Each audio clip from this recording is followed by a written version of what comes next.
The definition of consciousness is being aware and responsive to one's surroundings. I hope you enjoyed this video. See you on the next one. Thanks for watching. But wait. Does this definition actually make sense? I mean, being responsive and aware to one's surroundings isn't something exclusive to biotic life. A computer that's programmed to beep when it's near a person, equipped with a camera for instance, also very comfortably fits this definition. Is it aware of its surrounding? Yes. Is it responsive to its surrounding? Yes. Therefore, the computer is conscious. So clearly this definition doesn't fit with the common perception of consciousness. But what definition does? We all feel like we know what consciousness is, but when given the task of fundamentally breaking it down into its key components, we can't. So what is it that gives this, a collection of cells and biological neural networks, a consciousness, over this, a collection of silicon components, transistors, logic gates, and other components?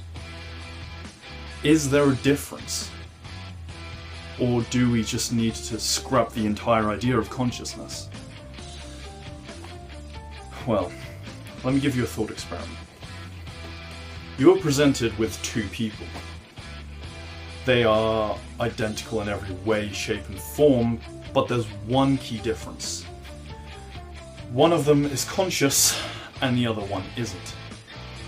Now, one of them may have had their brain damaged in a way that they lost the part of the brain that gives them consciousness, or they may be a specifically designed computer in the form of a human person in order to fool another human into thinking that they're conscious.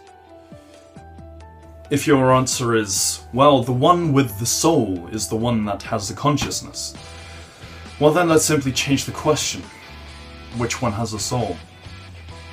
How do you empirically measure consciousness? My intention here isn't for you to be able to solve this. On the contrary, it's to show you that you cannot solve this. If, however, you do solve it, you may be looking at a Nobel Prize. But my intention here is to show you that you cannot empirically measure or quantify consciousness. But if we can't empirically measure it, then surely it doesn't have a meaning unless it's a subjective term that we can use comfortably with a set definition. But what is that definition? Is it the ability to act upon free will?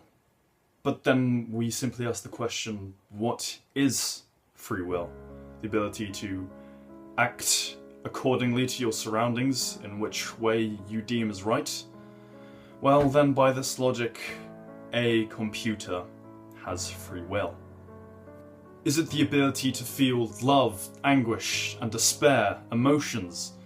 But then, what are emotions besides a collection of chemical reactions? Are they a result of hormones, neural networks? But then, by that logic, doesn't that mean that your intestines, for example, are conscious? Is it an intangible thing, like a spirit or soul? Is it something that can only be bestowed upon us by a supernatural being? But then doesn't that mean that since we can't measure intangible things, then we can't quantify it, and then therefore consciousness is just a term and is absolutely meaningless? By this logic, a bottle of ketchup could be conscious. So what is it? Is it all of these things put together? Is it none of these things? Well, I guess if I were to give my own definition of what consciousness would be, it would be this: the state of being aware and responsible for your own thoughts.